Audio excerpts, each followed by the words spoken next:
Good evening, folks. Welcome to another session of Vedic Astrology series. Today we're going to talk about Jupiter transit, which happened on 12th of September 2017. The biggest planet, the most benevolent planet, has moved from Kanya Rashi to Tula Rashi on 12th of September 2017. This transit is essential to be studied because Jupiter is one of the most benevolent planet in the universe. He's the universal protector, and that's the reason he's called as Brihaspati. Jupiter rules the 12th house of Kalapurusha, the Moksha Sthana, and also the 9th house of Kalapurusha, which is Dhanush, which is the Bhagya Sthana. So the Bhagyadipati transiting once in a year is usually studied. Also, this transit is essential and has to be studied along with transit of Saturn. Saturn has moved from Scorpio to Dhanush.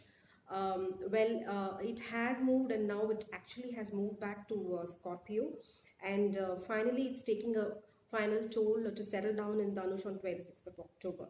So I'll touch base on the Karkataka of Jupiter, the Karkataka of Thula, and then move on to the individual Rashi results.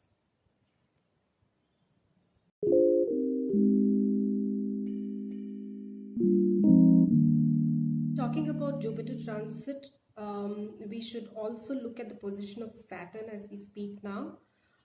Saturn is in Vrishchika Rashi and is headed towards Dhanush, while Saturn settled in Dhanush for a while in the month of November. It took a backward movement into Scorpio for a while and now headed towards Dhanush. So for all practical reasons, for Jupiter transit 2017, we will consider that Saturn is in Dhanush. On October 26th, Saturn is actually getting into Dhanush. So for a major portion, for the next 2.5 years, Saturn is going to be tenanted in Dhanush Rashi in Jupiter's house. So we will have to do a mix and match of the placement of Jupiter and also Saturn in your respective charts. Also, what we will do is we will look at the Ashtaka Varga scores and the Sarva Ashtaka Varga scores, Bin Ashtaka Varga scores of each of these planets in your respective horoscopes. If you do not know what it is, what I'm talking about, look at Jagannath Hora. It's a free tool that is available, developed by Narasimha Rao. It is fantastic tool. It's absolutely free. You can download it in your mobile and your desktop. So please download it. You will get the planetary positions at the time of birth, which is your D1 chart, and all the divisional charts are available. The Sarva Ashtaka Varga scores are also available. The Bin Ashtaka Varga scores are also available. So you just have to look at it, mix and match with whatever readings I'm talking about. It's easy to decipher your horoscope yourself. You don't need an astrologer. Right, so with this limited information that I've given you, I would be happy to proceed with the individual chart, individual Rashi readings.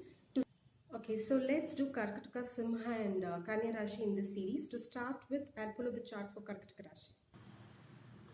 Alright, this is a sample chart of Karkataka Rashi. How do you know that your Rashi is Karkataka? If your moon is posited out here, or in other words, if your nakshatra, birth nakshatra is Punarvasu last pada, Pushya or Aslesha, then your Rashi is Karkataka. Jupiter has moved from your 3rd house to the 4th house, which is the Sukhasthana. 4th house is the Sukhasthana. 4th house is home. 4th house is education. 4th house signifies mother. 4th house signifies real estate. 4th house also signifies the quality of sleep that you get. Right, with the Jupiter entering into this sign, as per classical dictums, as per Parashara, the 4th house Jupiter is not so desirable, especially for a samsaric person who's supposed to deliver his dharmic responsibilities. He will deliver because Jupiter is righteous and a dharmic person, but then one may be oriented towards more of spirituality during this time. And of course, during modern days, if you're too righteous in nature, it may not be considered good by the society, because in modern times you may have to take some deviation. So this Jupiterian energy, I wouldn't say it is bad for you, but in the modern world, this may not be looked as a great combination by a competitive world. Now, talking about competition, the Saturn in the sixth house. Sixth house is the house of competition. Sixth house signifies Ripu, Runa, and Roga, right? Rogasthana. Saturn in this house is supposed to be really good. A malefic in sixth. Saturn in the sixth. The three houses where Saturn really is strong, which is the third house, the sixth house, and the 11th house. Right? Saturn in the sixth will give you a good energy to compete with your enemies. And energy to compete, not only your enemies but also with diseases, because this is a Rogasthana. Even if you fall sick, you'll be able to come back to your infection or any disease that you get. So this is a fantastic combination. Look out for the Sarvashtika Varga scores for each of these houses. Look out for Sarvashtika scores, especially in Tula and in Dhanush. If it is more than 28 or more than 30, nothing to worry. If in this house, if you see a score more than 35 or 40, fantastic. Also look for the individual Bin Ashtaka Varga scores that Jupiter has given in Tula and Saturn has given in Dhanush. In Jagannath Hora, there's a beautiful software which is available for free. You can install it in your laptop and in your mobile also. This is absolutely free. You will be able to get the scores what I'm talking about. SAV is the Sarvashtika score, AV is the Ashtaka Varga scores. Make use of this tool and it really eases you in terms of reading your own horoscope. As such, for me, Karkataka Rashi folks, although Jupiter in the fourth is a bit of a concern as per classical dictums. If you really want to take the righteous path, the dharmic path, it's a very good time period for you. Excellent time to be courageous, to battle your enemies or your diseases. So good luck, folks. Alright, I have some more details for Karkataka Rashi folks, which I've just written down. Let me just read it out. I was talking about Viparita Veda in my reading out there. Whenever planets are transiting, and this is for just Karkataka Rashi, right? Whenever planets are transiting in your fifth house, the obstacles caused by Jupiter in the fourth house is negated, right? So which are these time periods which you can look forward? So it's not the entire 12 months it's going to be troublesome, right? There are some periods where you can see relief. And the relief will come through certain energies which are transiting in the fifth house.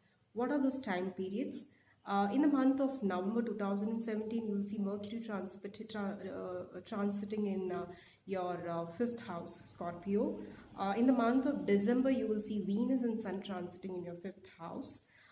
In the month of February 2018, you will see Mars transiting in Scorpio, which is your fifth house. So November, December, and February, out of the 12 months, these 3 months you will see a lot of relief because of the obstacles caused by Jupiter in the fourth house, because the negative energy gets negated. What does this mean? How will the relief come? What exactly is this relief? How can you use this technique in your day-to-day life? For example, in the month of February, I was saying that Mars is transiting in your fifth house, Scorpio.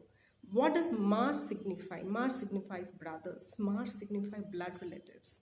So you will see a lot of Martian energies coming to help you, and that's how you actually decipher your chart in terms of seeking relief, right? What does it mean when Sun is transiting in the month of December? Sun represents father, so the relief can come through father. So this is how you use astrology in your day-to-day life. Rather than using it as a predictive tool, if you use it as a technique, it becomes really beautiful. Now let's move on to the next Rashi, which is Simha Rashi. Alright, this is the chart for Simha Rashi. How do you know that your Rashi is Simha? If in your birth chart, if your moon is posited out here, then your Rashi is Simha. Alternatively, if your birth nakshatra is Magha, Pabba or Uttra, the first pada, then your Rashi is Simha. Now coming back to the transit impact, Jupiter is in your third house, which is from your moon sign. If you start counting 1, 2, 3, Jupiter has moved to your third house. Third house is for Parakamasthana. Third house also signifies co-bonds, self-efforts, And also when I say self efforts in the current modern context, third house also signifies VC funding. Now, what does Jupiter in the third house mean? As per the classical dictums, Jupiter in the third house is not so a desired position.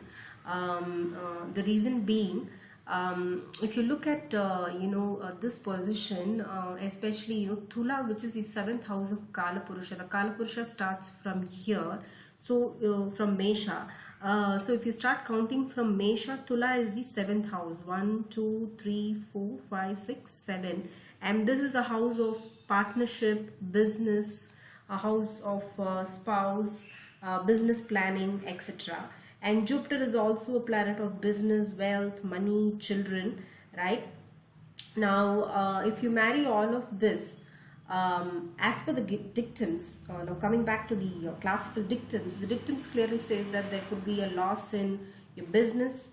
There could be some, undesired conversations with your co-bonds. Third house is also for communication, right?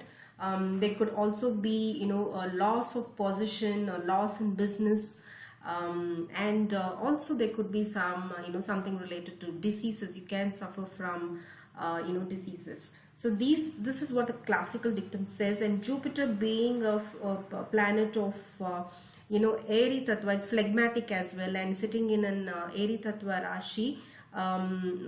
Also Jupiter represents fat in our body. So be careful in your diet, in your consumption of food.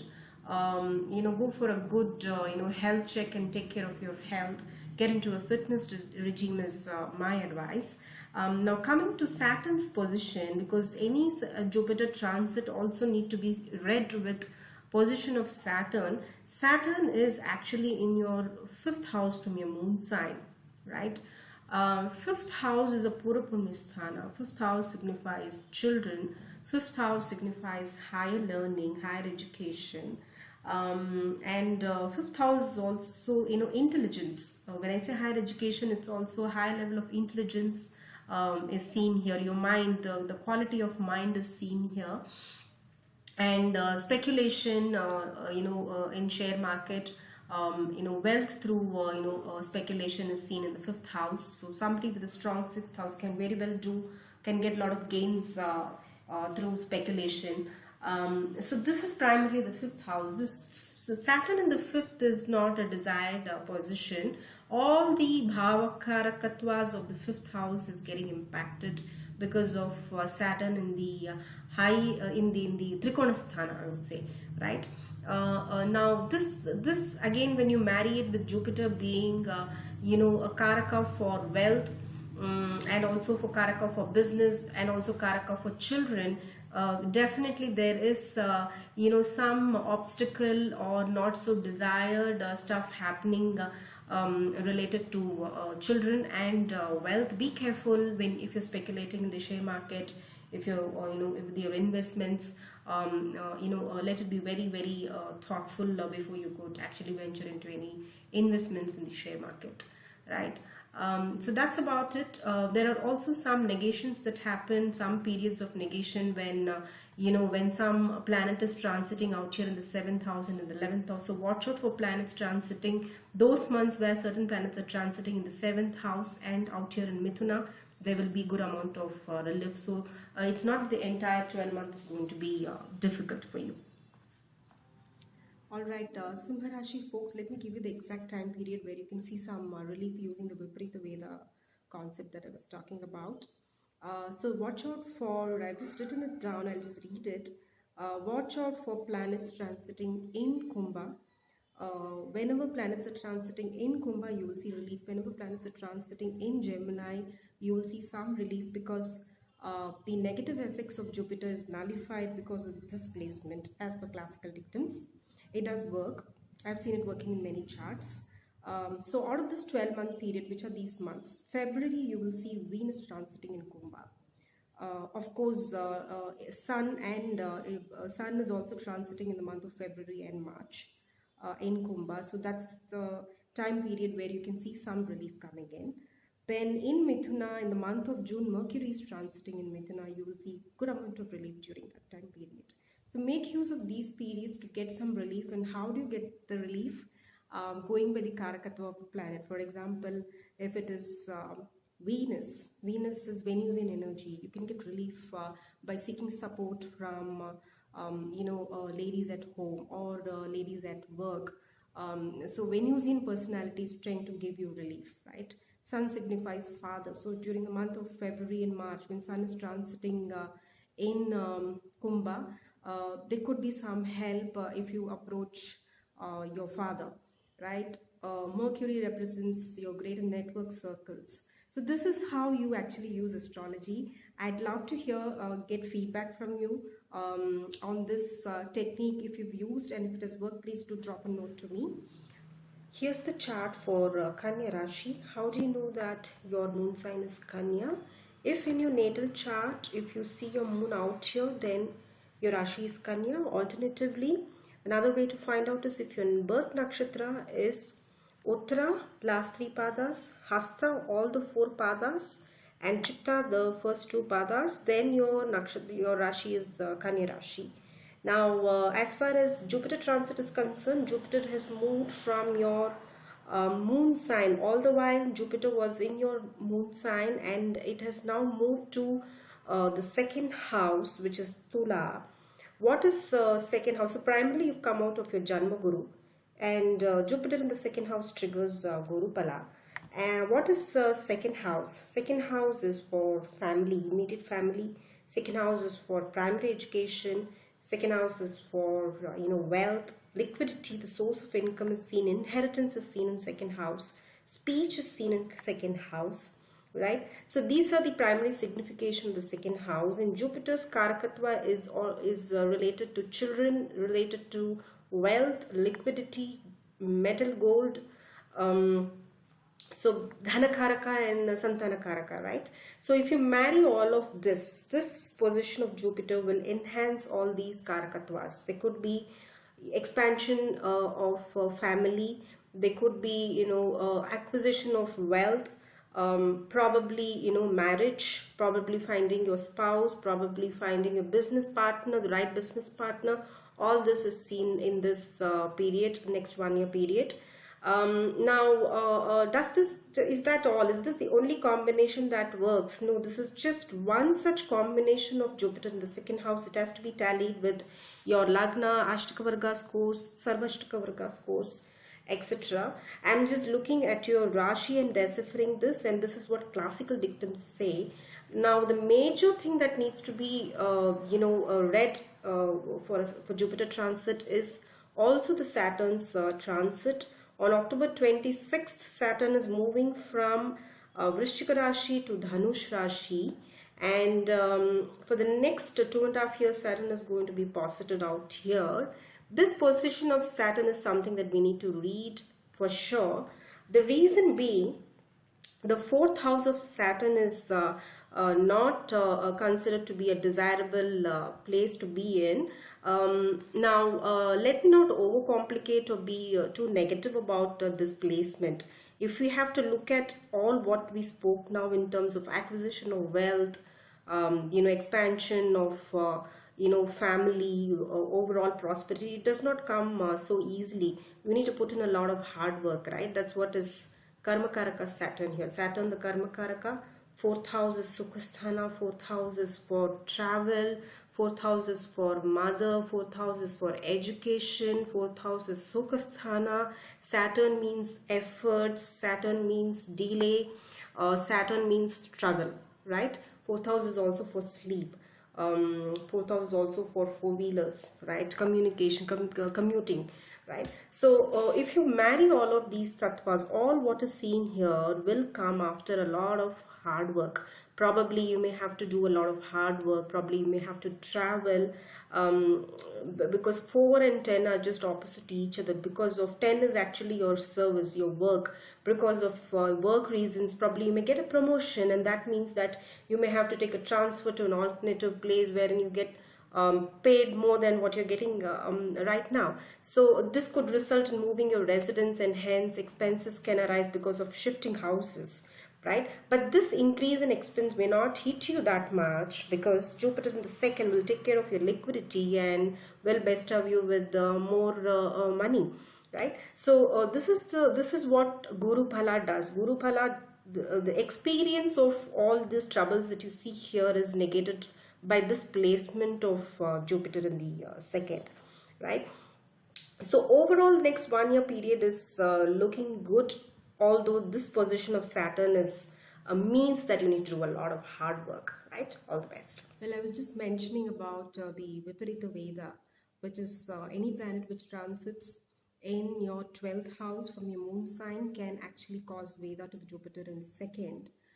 So some of the Karakatvas of Jupiter in the second can get lost during that period. But it's not the entire 12 months, right? So which is the planet which is transiting your 12th house in this entire 12-month period? It's just Mars in Simha, and that too only in the month of October 2017. There will be some disturbances, probably some health related issues for yourself or with regard to your brother, because Mars is actually it relates to co-bonds. Mars also relates to BP, high blood pressure. Your bone marrow is represented by Mars. So these are the Karakatvas which can trouble you a bit, but otherwise the entire 12-month period is good, as Jupiter in the second house is very auspicious.